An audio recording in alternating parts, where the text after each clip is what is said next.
Assalamualaikum warahmatullahi wabarakatuh. Waalaikumsalam warahmatullahi wabarakatuh. Selamat sore, Bapak Ibu semuanya. Sore Bu. Hari ini kita akan kuliah mengenai manajemen sumber daya manusia strategik. Sebelum memulai perkuliahan, ada baiknya kita berdoa terlebih dahulu sesuai dengan kepercayaan masing-masing. Berdoa dimulai.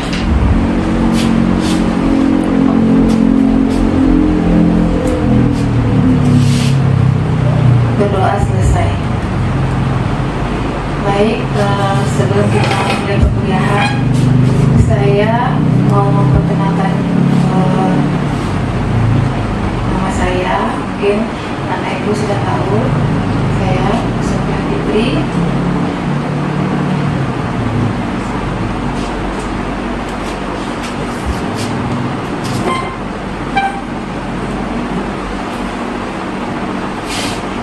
Oke, kita lanjutkan. Sebelum kita memulai perkuliahan, kita semuanya mungkin sudah tahu mengenai 7 nilai pemilah ya. Ada baiknya kita mengulang lagi apa itu 7 nilai pemilah. Yang pertama itu adalah religius ya. Religius itu adalah berpegang teguh pada tataran agama. Yang kedua adalah jujur ya. Jujur itu dapat dipercaya, perkataan sesuai perbuatan, dan bertindak tanpa delegasi. Yang ketiga itu adalah visioner.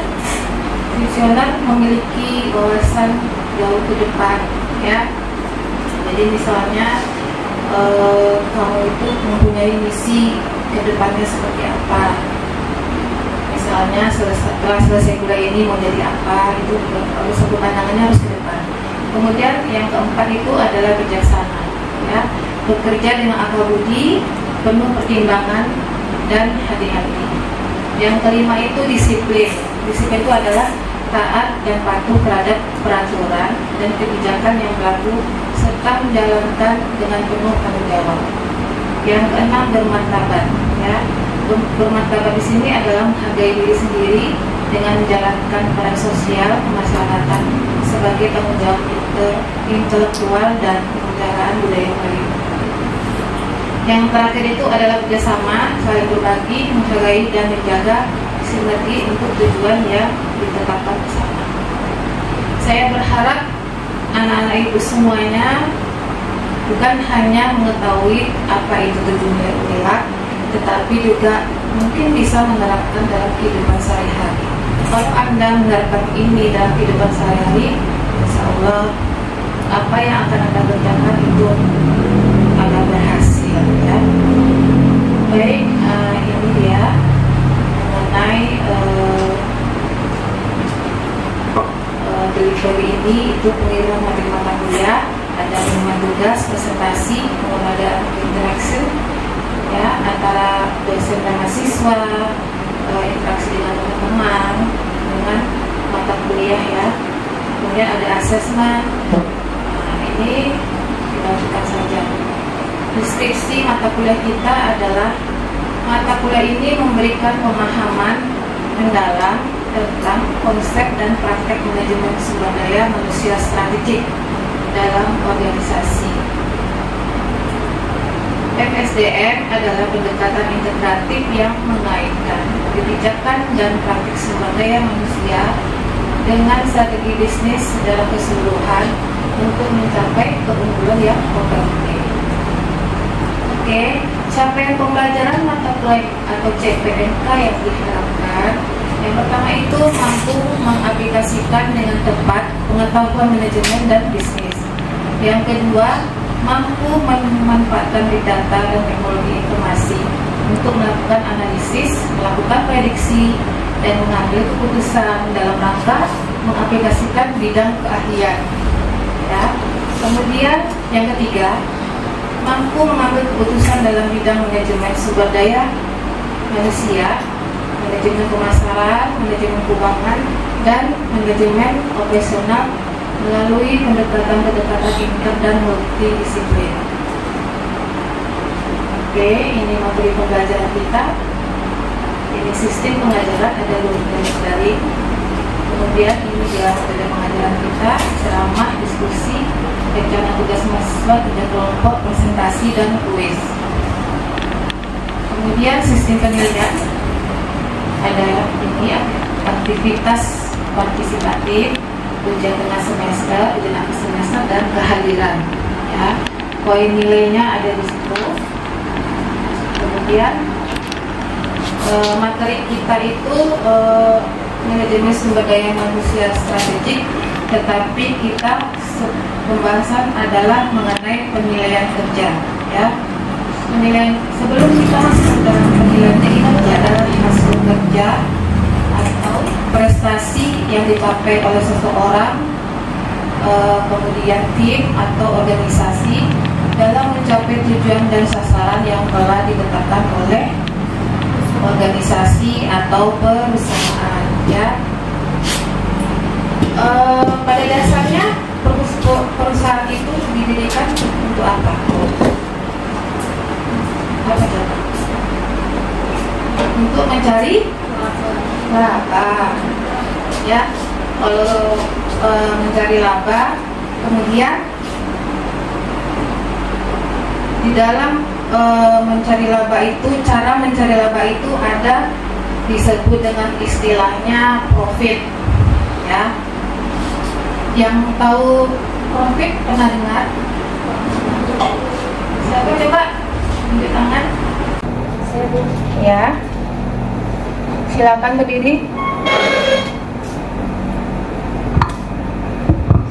Sebutkan namanya ya. Perkenalkan, nama saya Indah Juliani. Profit adalah selisih antara pendapatan dan biaya yang diperoleh oleh suatu perusahaan. Oke, betul ya. Terima kasih. Kemudian tadi profit sudah disebutkan. Kemudian ada lagi namanya profit oriented. Siapa yang bisa? Oke, silakan sebutkan nama. Saya Paskaria. Profit oriented adalah pendekatan atau strategi bisnis yang fokus pada pencapaian keuntungan atau laba sebagai tujuan utama. Oke, terima kasih. Terima kasih ya. Nah, tadi sudah dijelaskan apa itu profit oriented. Nah, supaya kita mengetahui laba itu dari mana, kalau misalnya perusahaan mencari keuntungan atau laba, bagaimana cara mencarinya? Itu namanya profit ya. Itu ada rumusnya. Rumusnya adalah total pendapatan dikurang total biaya. Maksudnya di sini misalnya perusahaan itu dalam 1 tahun itu mendapatkan mempunyai pendapatan sebesar 100 juta. Kemudian dikurangi total biayanya, pengeluaran selama 1 tahun itu sekitar 80 juta, ya kan? Nah, kemudian 100 juta dikurang 80 berarti sisa 20 juta. Nah, 20 juta itulah yang dinamakan keuntungan dari perusahaan. Oke. Ini dia rumusnya ya. Kemudian penilaian kinerja adalah proses untuk menilai dan mengukur kinerja karyawan dalam mencapai tujuan organisasi. Ya. Kemudian mengenai mengevaluasi kinerja, mengukur pencapaian karyawan dan terhadap target yang telah ditetapkan. Kemudian ada memberikan umpan balik, memberikan informasi kepada karyawan mengenai kekuatan dan kelemahan karyawan. Oke. Kalau kekuatan dan kelemahan itu misalnya, kalau kekuatan itu misalnya dia di dalam bekerja itu dia kerjanya bagus di bidang apa, ya. Misalnya dia bagus di bidang pengadaan. Kelemahannya di mana? Misalnya setelah ada penilaian, kelemahannya ternyata di bagian IT. Ya. Nah, itu termasuk kriteria penilaian kinerja. Nah, kemudian mengidentifikasikan kebutuhan pengembangan. Ya, ini untuk mengidentifikasikan ini adalah untuk menentukan pelatihan dan pengembangan yang diperlukan untuk meningkatkan kinerja. Ya, Nah itu setelah diadakan penilaian kinerja, mungkin ada beberapa karyawan tuh bermasalahnya, mungkin banyak masalah, maka dilakukanlah pengembangan karyawan atau pelatihan ya. Pelatihan yang cocok untuk dia apa, misalnya dia bagian SDM, maka itu pelatihan mengenai SDM, bagian pemasaran, dari keuangan ya. Mengayomi karyawannya ya. Ini dia proses penilaian kinerja, ada penetapan tujuan dan standar kinerja, pengumpulan data kinerja, analisis dan evaluasi kerja, pemberian umpan balik dan pengembangan nilai. Penetapan tujuan dan standar kinerja. Contohnya, misalnya tujuan kinerja seorang sales manager, mungkin dia harus meningkatkan penjualan sebesar 20% dalam waktu 6 bulan. Nah, itu dilihat nanti apakah mencapai target atau tidak. Ini dia pengumpulan data kinerja. Misalnya didapat dari laporan kinerjanya seperti apa dalam 1 tahun, kemudian observasi langsung, kemudian umpan balik dari pelanggan atau rekan kerja, data keuangan dan operasional. Ini dia analisis dan evaluasi kinerja. Oke. Perbandingan dan standar kinerjanya, analisis dan kinerja, identifikasi kekuatan dan kelemahan, itu perlu ya dalam analisis dan evaluasi kinerja. Yang keempat itu pemberian umpan balik dan pengembangan. Contohnya jika seorang karyawan memiliki kelemahan dalam komunikasi, maka rencana pengembangan dapat dibuat membantu meningkatkan keterampilan komunikasi. Misalnya nanti perusahaan mengutus dia ikut pelatihan komunikasi, ya kan? Jadi nanti pulang dari situ nanti kita lagi apakah betul cara dia komunikasi sama ya. Ini tantangan dalam penilaian kinerja. Terdapat beberapa tantangan penilaian kinerja, seperti yang pertama kesalahan dalam penilaian ya. Kemudian kurang objektif, kurangnya umpan balik, kurangnya pengembangan dan pelatihan. Kesalahan dalam penilaian ini bagaimana maksudnya? Maksudnya seperti apa? Misalnya kesalahan dalam penilaian itu, misalnya contohnya manajer menilai seorang karyawan, mungkin dia ada kurang senang ya, atau ada permasalahan, itu bisa terbawa dalam penilaian ya. Nah, itu kesalahan dalam penilaian. Kurang objektif, misalnya penilaiannya kurang objektif, tidak sesuai prosedur, itu bisa terjadi ya di perusahaan.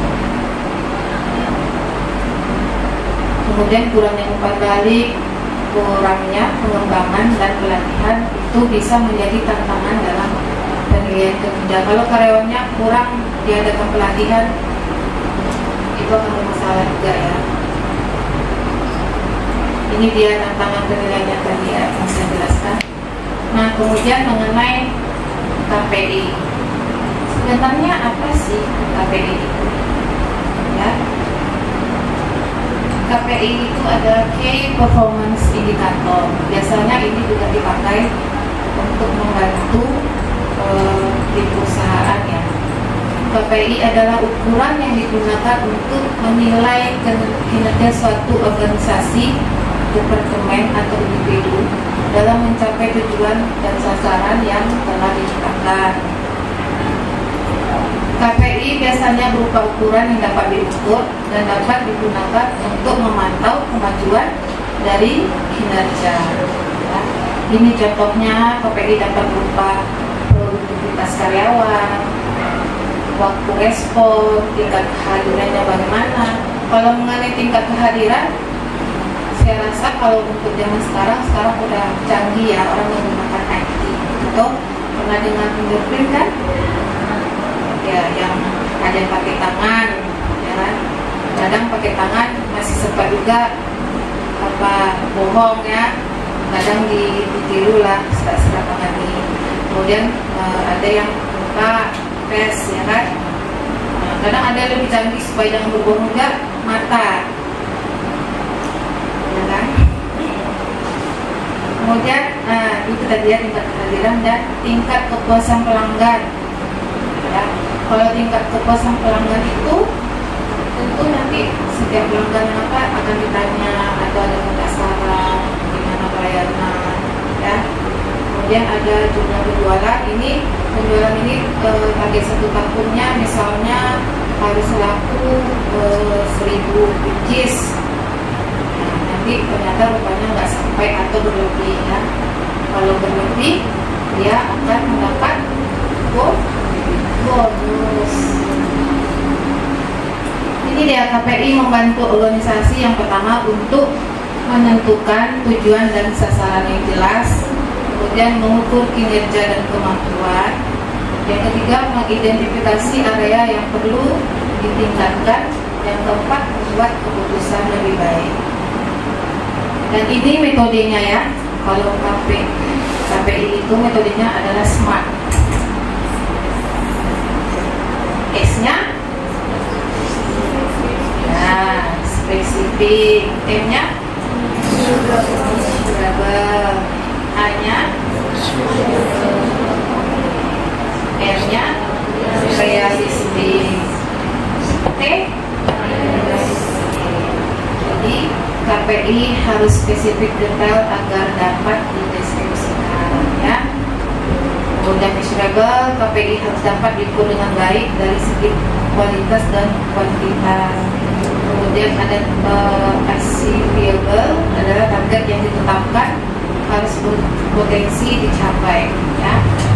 Realistis itu target yang ditetapkan haruslah realistis, jangan realistis dengan kondisi perusahaan. Kalau perusahaan itu misalnya cuma bisa 1000 ya 1000 gitu ya, jangan 1500 targetnya jadi tidak tercapai.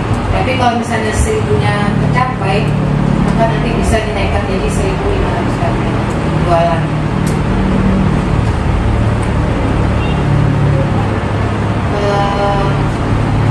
Mungkin ini ada video mengenai the power of teamwork, ya. Nah, di sini saya tampilkan beberapa video mungkin untuk kalian mengamati bagaimana sih kekuatan dari teamwork, ya, tim kerja.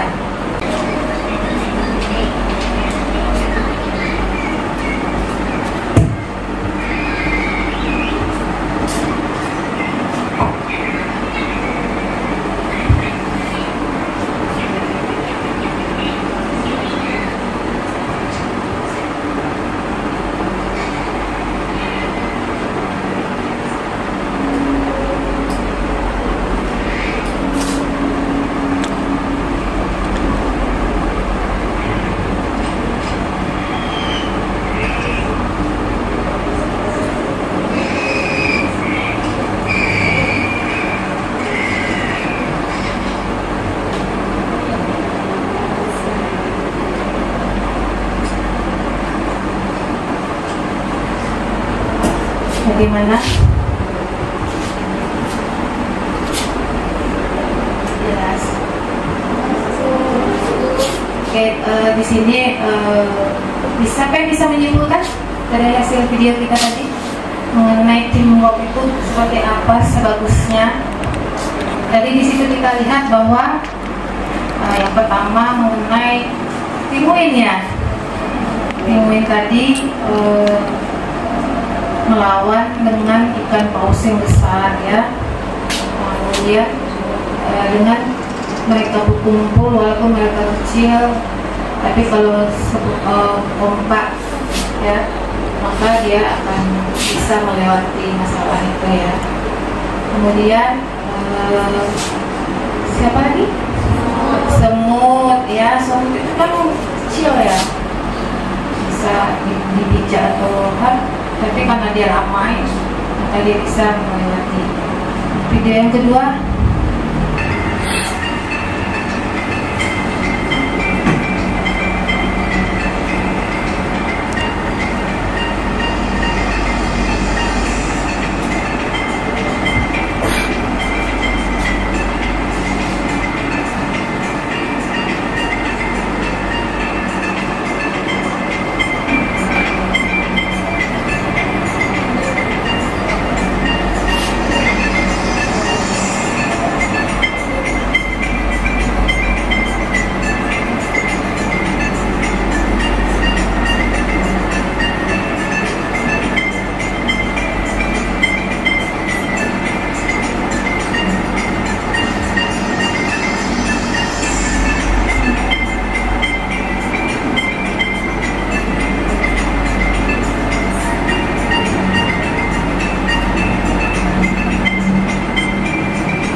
Oke. Oke. Nah, dari sini siapa maaf dari sini siapa yang bisa menyimpulkan dari hasil gambar kita, video kita yang kita tonton bersama-sama? Bagaimana karyawan itu, ya ada beberapa orang karyawan. Yang pertama itu bagaimana? Yang pertama itu semangat ya. Kemudian ada yang kedua, ada yang numpang mau enaknya aja, ada yang tidak mau bekerja. Oke? Jadi bagaimana?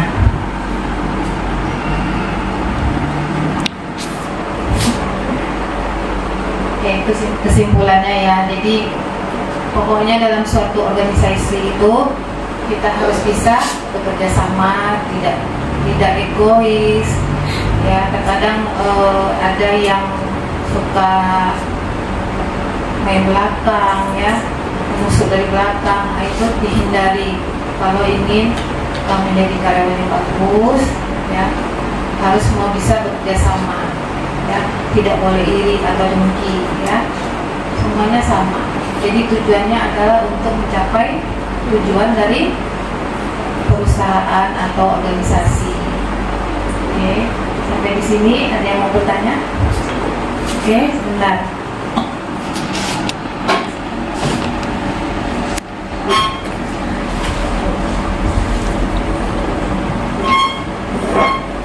Perkenalkan, saya Markus Indra Nugule. Saya akan bertanya Bu mengenai dalam penilaian kinerja yang disampaikan tadi. Pertanyaannya, kapan dan berapa lama waktunya untuk melakukan penilaian terhadap seorang karyawan? Terima kasih Bu. Terima kasih pertanyaan yang bagus. Baik, berapa lama untuk seorang karyawan itu dilakukan penilaian ya? Ini ada beberapa waktunya ya. Yang pertama itu misalnya Anda melamar menjadi seorang karyawan, tentu posisinya tidak langsung diterima ya. Misalnya diterima, tapi ada masa percobaan. Pernah dengar kan masa percobaan? Oke.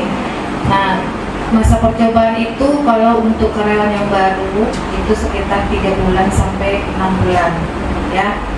3 bulan sampai 6 bulan itu adalah masa percobaan untuk dinilai kinerjanya seperti apa dalam waktu itu ya. Misalnya dia diletakkan satu posisi bagian pemasaran atau pengadaan untuk membantu karyawan yang ada di bagian pengadaan itu, tengok kerjanya seperti apa, apakah dia bisa bekerja sama ya atau dia tidak bisa sama sekali. Itulah dalam masa itu nanti diputuskan. Misalnya dia bekerjanya bagus, kreatif, maka akan dilanjutkan dalam 6 bulan itu.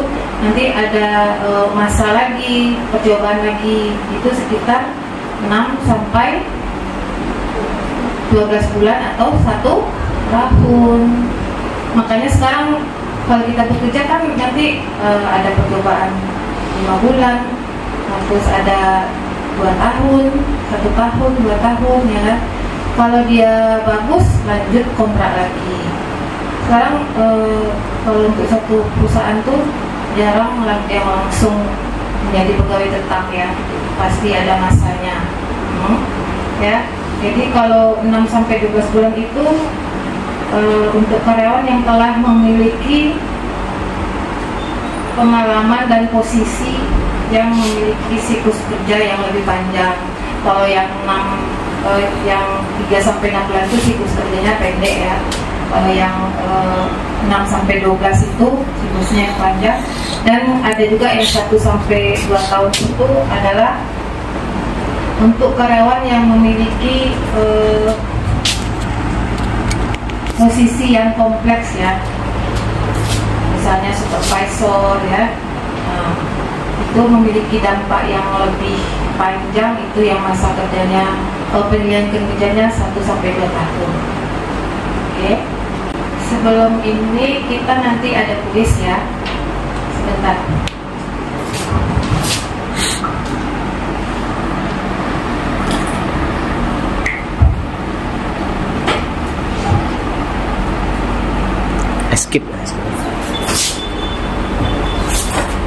Bentar saya kirimkan linknya di grup.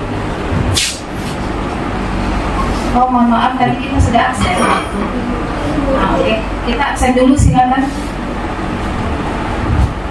Silakan di Bapak dulu absen kehadiran kita pada hari ini.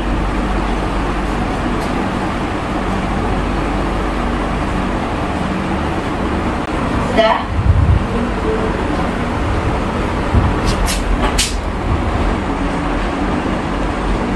Sudah? Oke, silakan masuk ke linknya, tulis nama dan kode. Sudah semua? Oke, kita mulai ya.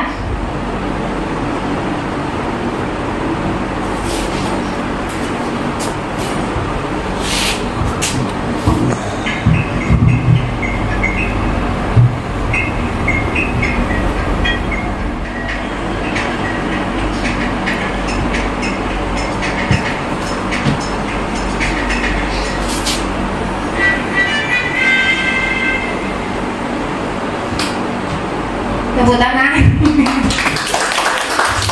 Berarti juara satunya adalah Nelda, juara duanya Markus dan Zul. Ya. Oke, mungkin itu aja pertemuan kita pada hari ini. Terima kasih atas kehadirannya. Kita tutup dan kita jumpa lagi pada pertemuan selanjutnya ya. Assalamualaikum warahmatullahi wabarakatuh. Waalaikumsalam.